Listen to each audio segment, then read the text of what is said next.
Bonjour, sur la dernière vidéo que je vous ai présentée, je fabriquais un cadeau de Noël. Rassurez-vous, il y en aura d'autres. Mais sur celle-ci, vous avez deviné, si je fais le unboxing, c'est pour un cadeau de Noël que j'ai eu à Noël dernier. Merci Annie et Marc.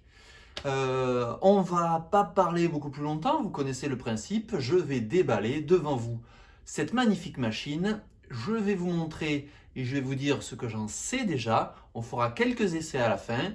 Et voilà, à vous de me dire dans les commentaires si ça vous a plu ou non. Je sais que pour le premier unboxing que j'avais fait sur la colonne Wabeco, vous avez été plutôt content et plutôt satisfait de ma manière de faire et de présenter le système. Donc j'espère que aujourd'hui ça vous plaira aussi.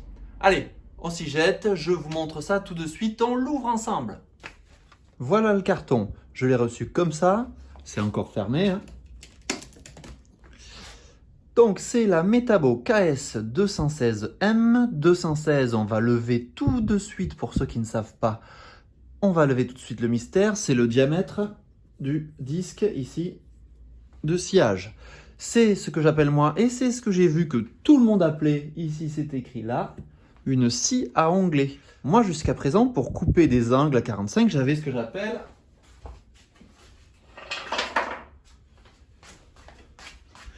donc une boîte à onglets. Mais à force, vous voyez là, ça prend du jeu. Et donc on se retrouve à faire des coupes qui ne sont plus à 45 ou plus à 90 degrés. Avec cette machine, ça n'arrivera plus, j'espère. Donc on ouvre tout de suite, je vous rapproche, hop là. Et je prends mon cutter et on ouvre.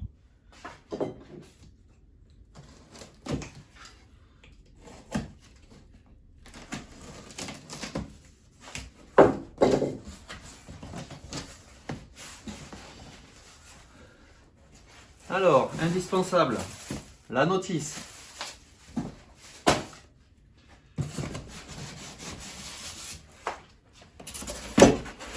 Avant de voir de près la bête, ici, sur le polystyrène, il y a plusieurs choses.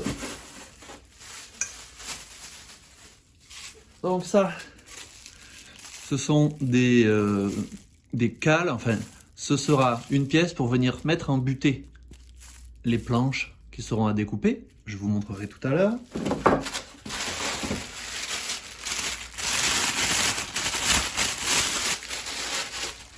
Alors là, c'est vraiment une butée. Ça se serrera et ça viendra appuyer. On peut dire aussi que c'est un serre-joint. Appuyer sur la pièce. Donc différentes clés. Et ça, c'est le sachet pour recueillir la poussière. Qu'est-ce qu'il y a encore? Voilà la butée de l'autre côté, j'imagine. On enlève ça et on sort enfin la scie à onglet.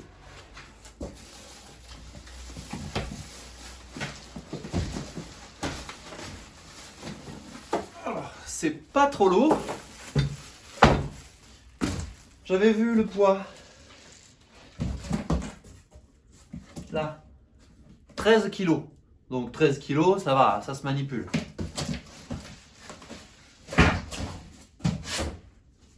Il n'y a plus rien. Et hop là. Donc, voilà, je vais vous rapprocher. Alors voilà. Qu'est-ce qu'on peut dire tout de suite comme ça avant même de débloquer le système? Alors pour débloquer le système, j'ai déjà vu que c'était ce petit bitonio ici. On tire et ça remonte. Mais ce qu'on peut dire, c'est que tout ce qui est gris là, même ce qui est noir, ici, cette partie, tout ça, le cache, tout est en alu. Donc déjà, ça fait plutôt plaisir. Le départ pour le petit sachet anti-poussière, tout ça, toute cette partie là, c'est de l'alu. La poignée, elle est pas en alu, elle est en plastique avec le moteur. Mais hormis ce qui est vert ici, tout le reste est en alu. Donc ça fait plutôt plaisir que les pièces mécaniques qui vont souffrir soient costauds en alu. On va tout de suite enlever. On va tout de suite débloquer la machine. Hop. Voilà. Donc, n'oubliez pas ce petit bitonio là pour débloquer la machine. Une protection, c'était vraiment bien emballé. Ici, on a, pour éviter la rouille, un papier imbibé d'huile. Voilà, qu'on va pousser. Et voilà, voilà la bête. Donc, ici, la butée est réglée à 45 degrés. Mais je vais vous rapprocher et on va faire l'inventaire de tous les petits bitonios qu'on va trouver. Alors déjà, de prime abord, en prise en main, c'est plutôt pas mal. Moi, j'ai pas une main si grande que ça. Une main plus petite, ça peut fonctionner aussi. Il y a le système de sécurité où il faut appuyer à la fois ici et là avec le pouce pour éviter de se couper les doigts. Donc, système de sécurité. Cette partie-là est ergonomique vu que le plastique noir là, c'est un plastique souple. Ça, c'est du plastique dur, ça, c'est du plastique souple. Donc, on ne glisse pas. Donc, la prise en main est très bonne pour l'instant. On y va. Petite présentation. Ça, vous avez vu, je l'ai enlevé tout à l'heure du capot, enfin de la protection en polystyrène. Je l'ai mis en place. Je vais vous montrer comment on l'enlève pour vous montrer comment on le remet. Alors, petite subtilité, j'ai cherché 5 minutes avant de le trouver. Ici, là, sur ce pied, vous avez une clé à 6 pans. Moi, j'appelle ça une clé à laine aussi. Avec un côté clé 6 pans, l'autre côté clé torse. Voilà. Donc, pour enlever ça, vous voyez, si je tire là, c'est bloqué. Donc, je viens avec le côté torse appuyer.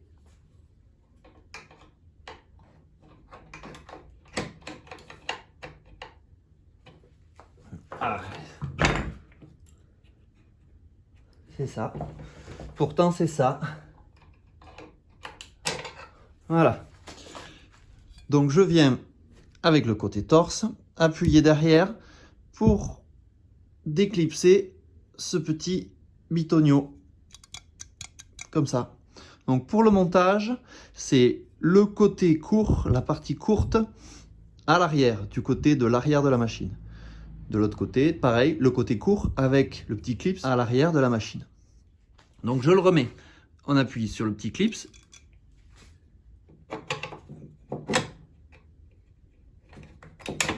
Voilà. Pour le bloquer en position, ici, hop, on actionne ce petit papillon et cette rallonge est bloquée.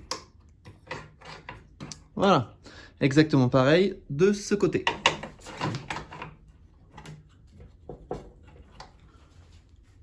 Autre élément, la butée serre-joint.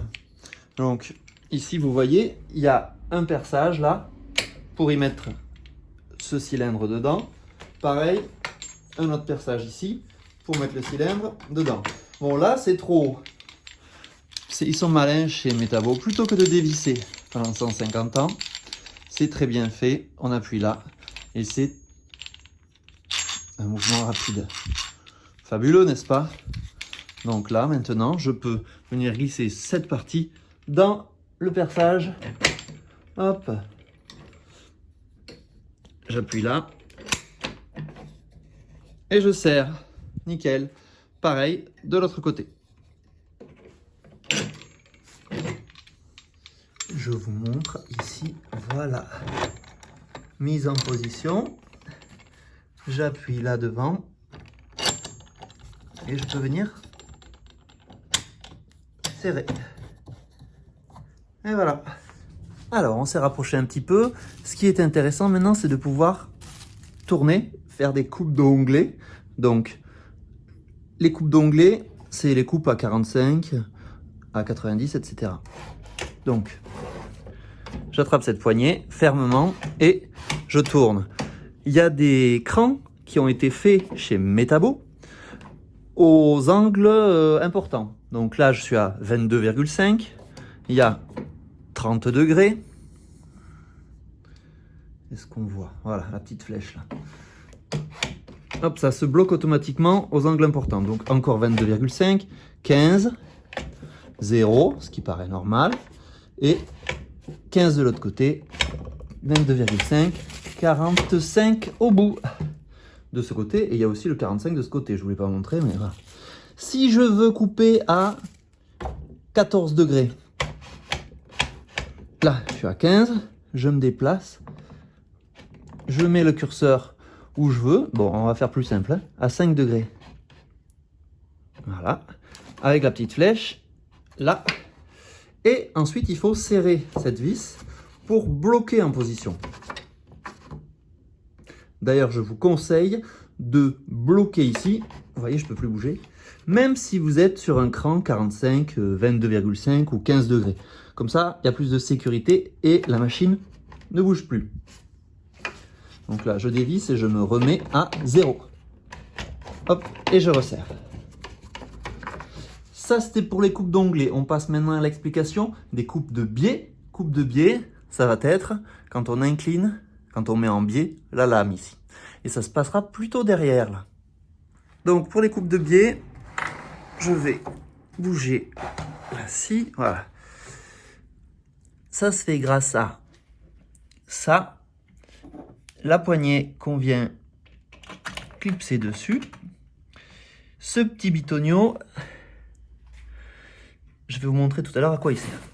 Dans un premier temps, pour pouvoir incliner, mettre de biais la lame, il faut dévisser ici.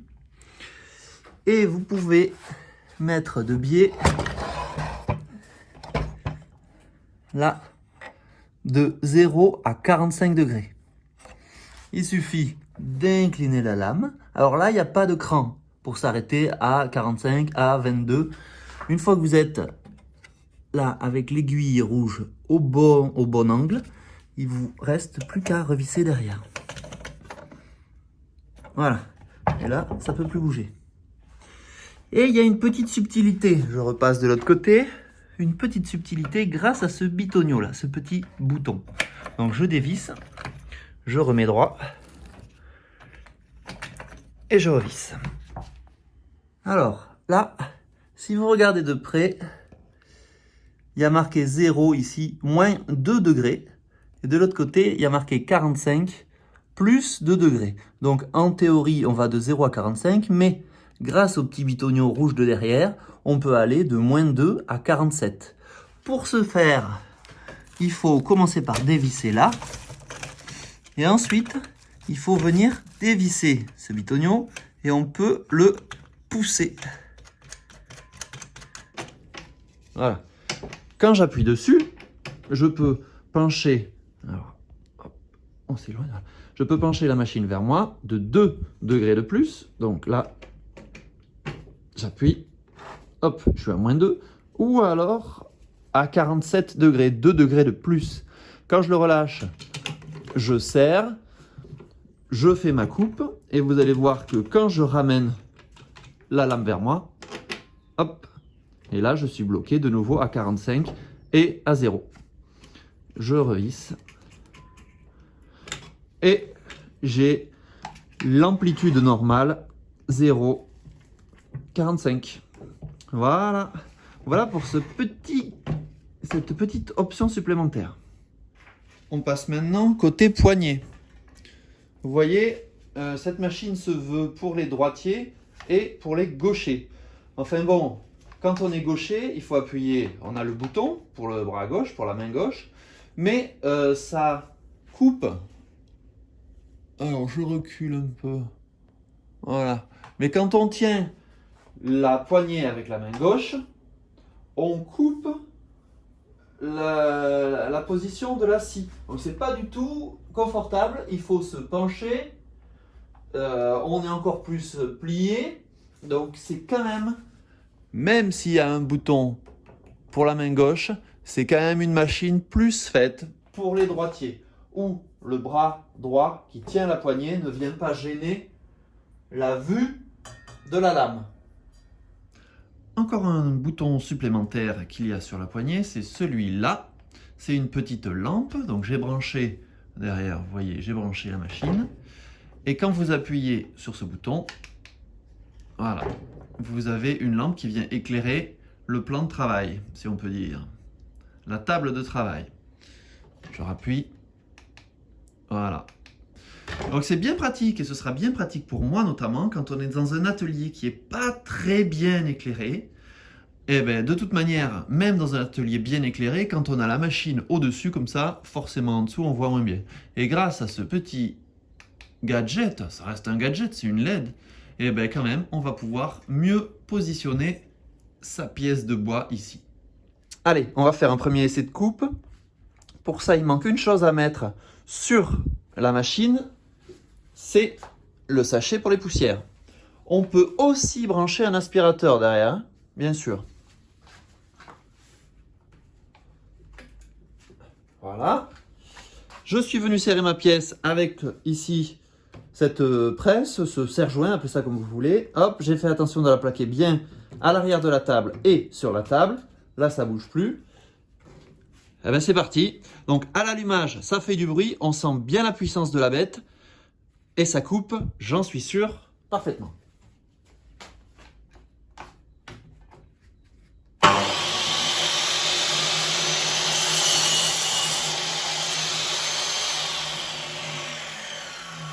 Alors, vous avez vu, le capot se lève en même temps que je baisse la lame. Ça, c'est pratique, sinon on couperait le capot, ce serait pas pratique. Et on va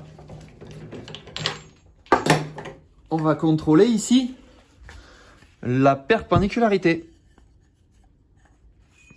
Alors, attention, est-ce que j'ai acheté une machine de merde? Ah non, je l'ai même pas acheté, on me l'a offerte alors.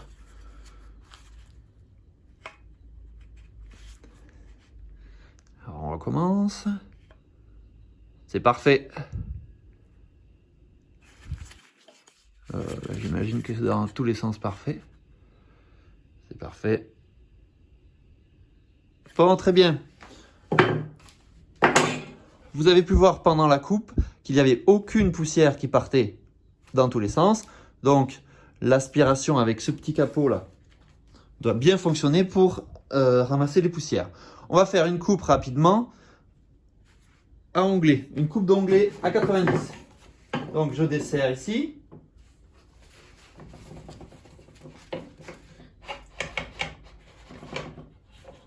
Et je viens resserrer. Voilà. Je mets ma pièce.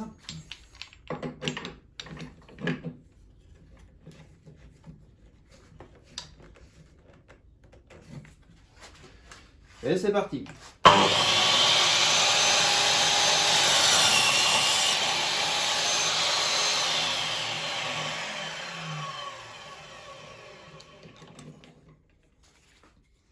Voilà ce que j'obtiens. J'attrape une équerre pour vérifier. Donc voilà ce que vous venez de voir couper. J'ai réglé mon compas à... Est-ce qu'on voit bien? Voilà. 45. Et on est parfait encore une fois. Maintenant, on va faire un dernier essai de coupe en faisant à la fois une coupe d'onglet, donc je la laisse là sur 45, et une coupe de biais, en penchant la lame. On peut cumuler les deux. Donc là, je desserre à l'arrière. Je me règle, allez, sur 15 degrés. Voilà. Et ici, ça passe plus ma presse là. Donc, je vais devoir utiliser un serre-joint. Je recule cette partie de la table.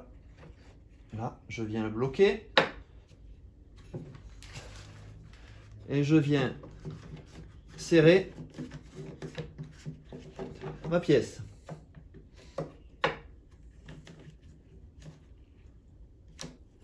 J'ai plus qu'à couper et on va voir ce que ça donne.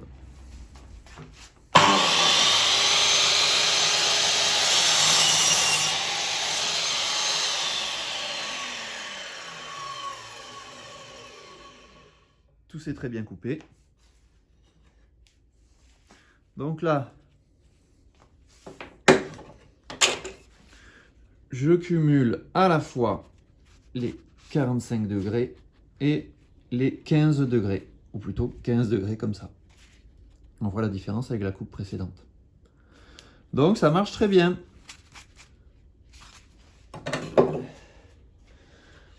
Je débloque, je remets ma table. Je ne vous ai pas montré cette petite partie là qui peut venir bouger. À l'arrière, il y a ici ce petit papillon. Si je le desserre, je peux venir bouger cette partie et même l'enlever. Non, pas l'enlever. La faire glisser. Voilà, je la resserre et c'est bon. Ça bouge plus. Voilà, je vous ai montré les différentes fonctionnalités et tous les petits bitognons que recèle cette machine. Bien sûr, je ne vous ai pas parlé de la possibilité de fixation de la machine sur le plan de travail. Ça, vous le verrez tout seul quand vous l'aurez sous les yeux. Il manque néanmoins une chose que je ne vous ai pas présentée. Comment on change la lame? Allez, rapprochez-vous, je vous montre tout de suite. Pour le changement de la lame, on va avoir besoin de la fameuse clé Allen qui est cachée ici dans le pied. Voilà, on va utiliser le côté clé à 6 pans. On se rapproche, ça va se passer ici maintenant. Voilà. Si je me mets comme ça, oh mince, ça tourne. Je ne vais pas le tenir à la main. Donc, regardez bien ce qui a été prévu par Metabo. Le dernier bitogno dont je ne vous avais pas encore parlé. Celui-ci, là, si j'appuie là, je bloque la lame. Donc, j'ouvre le capot de protection. Là, la lame tourne. Si j'appuie là, ou alors entre deux crans, la lame est bloquée. Donc grâce à ce bitogno, grâce à ce petit loquet, je bloque ma lame pour pouvoir la desserrer. Allez, on retourne. Alors j'appuie sur le petit loquet que je viens de vous montrer. Hop, et je dévisse. Bien sûr, ne vous faites pas avoir comme je viens de me faire avoir maintenant, c'est un pas à gauche. Et je dévisse.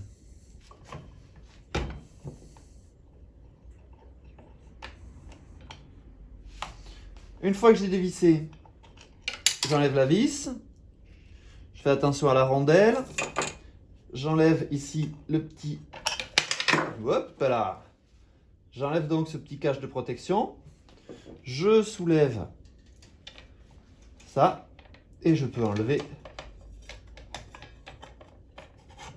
ma lame. Voilà.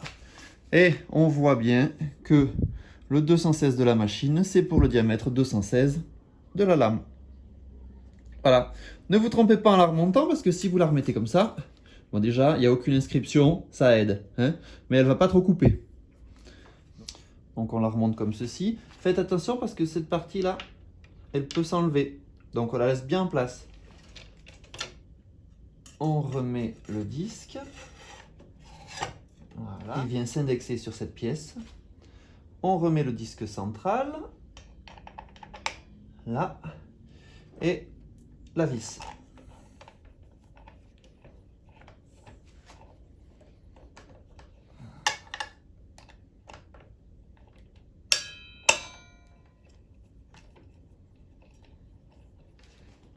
Alors, je ne l'ai pas dit, mais cette vis, c'est un pas à gauche. Donc, il va falloir tourner dans le sens inverse des vis normales, des vis dont vous aurez l'habitude, pour pouvoir serrer. Là, ça ne marche pas. Je rappuie ici sur le petit bouton et je viens serrer modérément. Voilà, on est prêt à travailler. Alors, cette machine, au déballage, je viens de le faire avec vous, elle est très qualitative. Tout est costaud, tout est bien huilé, il n'y a pas de jeu dans les mouvements. Très bien, très qualitative. La seule chose qui manque, c'est de pouvoir se déplacer dans cet axe-là avec la lame. Ça va réduire considérablement les dimensions possibles que je pourrais scier avec cette machine. Si je pouvais me décaler dans ce sens-là, elle serait parfaite, mais c'est la machine de la gamme au-dessus. Je vais néanmoins, avec cette machine, faire 90% de tout le travail que je voudrais faire. Et dans les 10% restants, je me débrouillerai avec une scie différente. Voilà, je vous laisse sur 2-3 images du tour de la machine et je vous dis, sciez bien, bricolez bien et à bientôt.